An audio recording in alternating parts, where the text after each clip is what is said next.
Do not impose yourself on Jesus. Susunod tayo kay Jesus, hindi natin siya pangungunahan.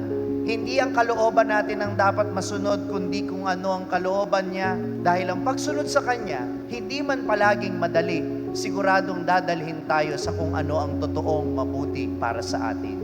Ang ibig sabihin ng pagiging Kristo ni Jesus ay hindi palaging matagumpay ang buhay.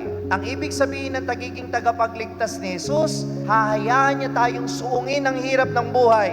Sapagkat sa pamamagitan noon, mauunawaan natin ang landas na Kanyang tinahak. Ang landas ng krus, alang-alang sa pagmamahal sa atin. Because Jesus does not only want to love us, Jesus wants us to experience how He loves.